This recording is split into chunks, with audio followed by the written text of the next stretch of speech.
Hello বন্ধুরা, আশা করি সকলে ভালো আছেন। পাবদা মাছের নানান রেসিপি তো খেয়েছেন। আজকে হাতে মাখা পাবদা মাছের রেসিপি আপনাদের সঙ্গে শেয়ার করব। এতটাই টেস্টি, একবার খেলে কিন্তু আপনাদের মনে হবে বারে বারে এরম ভরেই বানিয়ে নিই।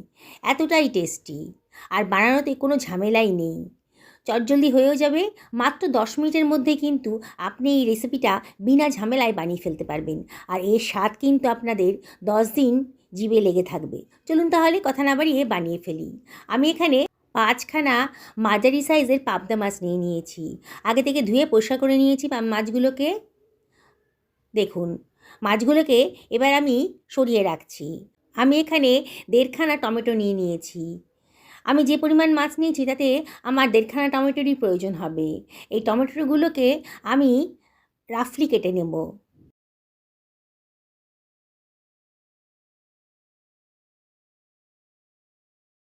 আমি একটা মিক্সার গ্রাইন্ডার নিয়ে নিয়েছি, আর মিক্সার গ্রাইন্ডারের ভেতর দিয়ে দিচ্ছি 1 টেবিল চামচ মতো গোটা জিরে, আর এখানে দিয়ে দেবো 1/2 টেবিল চামচ মতো রাঁধুনি ফোড়ন। দারুণ সুন্দর একটা গন্ধ বেরোবে। 1/2 টেবিল চামচ লবণও দিয়ে দিলাম। অল্প মশলা তো, লবণ দিয়ে গ্রাইন্ড করবেন, তাহলে সুন্দরভাবে গ্রাইন্ড হয়ে যাবে। দেখুন কত সুন্দরভাবে এটা গ্রাইন্ড হয়ে গেছে। এবার আমি এর ভেতরে দিয়ে দেব টমেটো কুচিটা। সমস্ত টমেটোটাই আমি এর ভেতর দিয়ে দিচ্ছি, আর এর ভেতরে দিয়ে দিচ্ছি কাঁচা লঙ্কা। 3খানা কাঁচা লঙ্কা দিয়ে দিলাম, আর দিয়ে দিচ্ছি কতগুলো রসুনের কোয়া। দিয়ে দিচ্ছি 1 ইঞ্চি পরিমাণ আদা কুচনো। এবার আমি এর ভেতরে দিয়ে দেব 1/2 টেবিল চামচেরও কম হলুদের গুঁড়ো। এবার এটাকে আমি জল ছাড়াই গ্রাইন্ড করে নেব। দেখুন কত সুন্দর একটা স্মুথ পেস্ট তৈরি হয়ে গেছে। সরিয়ে রাখলাম। এবার যে প্যানে আমি রান্নাটা করব সেই প্যানের ভেতর এই বেটে রাখা মশলাটা দিয়ে দিচ্ছি, আর গ্রাইন্ডারটা ধুয়ে অল্প জলও দিয়ে দিলাম।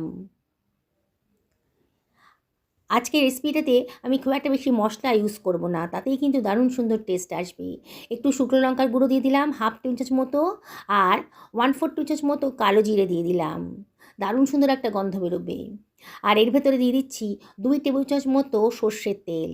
আজকের রান্নাটা কিন্তু সর্ষের তেলে করলেই বেশি টেস্টি হবে। এবার আমি হাত দিয়ে সব কিছু খুব ভালো করে মিশিয়ে নিচ্ছি। বন্ধুরা, একবার যদি বানিয়ে খান না, বললাম না, ঝামেলা ছাড়াই এই রেসিপিটা যদি একবার বানিয়ে খান, বারে বারে কিন্তু আপনাদের বানিয়ে খেতে ইচ্ছা করবে। বানানোটা এতটাই সোজা। সব কিছু খুব ভালো করে মিশিয়ে নিলাম। এইবারে আমি ধুয়ে রাখা মাছগুলো এর ভেতর দিয়ে দিচ্ছি।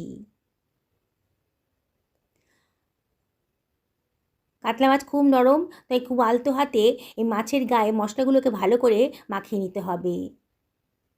প্রতিটা মাছেকে ধরে ধরে মশলাগুলো মাখিয়ে নেব, তাহলে কিন্তু রান্নাটা টেস্টি হবে। দেখুন প্রতিটা মাছকে আমি কীভাবে মশলার সঙ্গে মাখিয়ে নিচ্ছি। সুন্দর করে মাখানো হয়ে গেছে। এবার আমি এর ভেতর দিয়ে দিচ্ছি চিড়ে রাখা কতগুলো কাঁচা লঙ্কা। দারুণ সুন্দর একটা ফ্লেভার আসবে। দেখুন মাছগুলোকে কত সুন্দর করে আমি মাখিয়ে নিয়েছি। এইভাবে মিনিট 5-6 রেখে দেবেন, তাহলে কিন্তু আরও টেস্টি হবে।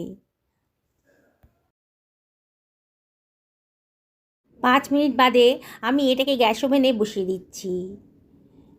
গ্যাসের ফ্লেমটা প্রথমে মিনিট 2 আমি হাই ফ্লেমে রাখবো। ঢাকা দিয়ে হাই ফ্লেমে 2 মিনিট রান্না করে নেব। 2 মিনিট বাদে দেখুন গ্রেভিটা কিন্তু ফুটতে শুরু করেছে। এবার আলতো হাতে প্যানটা ধরে একটু নাড়াচাড়া করে দেব।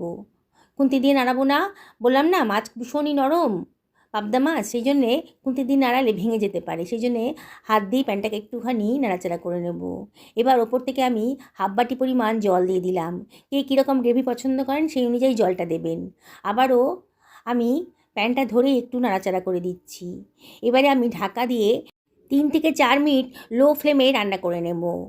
মিনিট 3 বাদে দেখুন আবারও আমি প্যানটা ধরে একটু নাড়াচাড়া করে দিলাম। সুন্দর একটা রেসিপি তৈরি হয়ে গেল আজকে কত অল্প সময়ের ভেতর।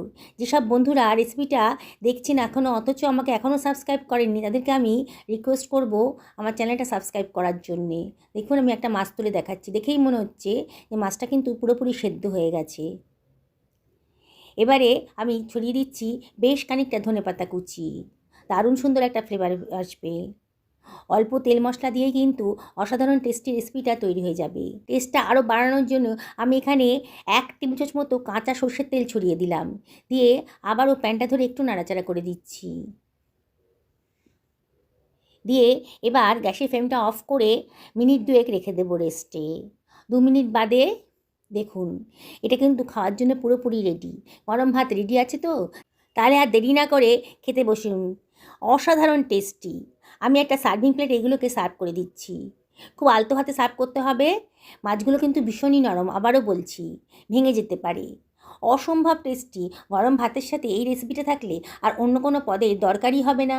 এইসব বন্ধুরা ফেসবুক থেকে রেসিপিটা দেখছেন তাদেরকে আমি রিকোয়েস্ট করব আমার পেজটা ফলো করার জন্যে। দেখুন একটা সার্ভিং প্লেটে আমি এগুলোকে সার্ভ করে দিচ্ছি। দেখলেন তো কত অল্প পরিমাণ তেলেই আমি আজকে রেসিপিটা বানিয়ে ফেললাম।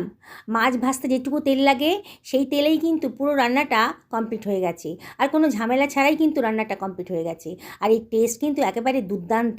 একেবারে নতুন স্বাদের যদি কিছু রেসিপি খেতে ইচ্ছা করে তাহলে এই রেসিপিটা অবশ্যই একদিন বাড়িতে বানিয়ে ফেলুন। দেখুন কালারটা কতটা সুন্দর দেখতে লাগছে। আমি আপনাদেরকে আবারও রিকোয়েস্ট করব একদিন বাড়িতে বানিয়ে ফেলুন, পরিবারের সকলকে খাওয়ান, সবাই দারুণ খুশি হবে। নিজেও খান, সুস্থ থাকুন, ভালো থাকুন, এই কামনা করে ভিডিওটা শেষ করলাম। নমস্কার নেবেন।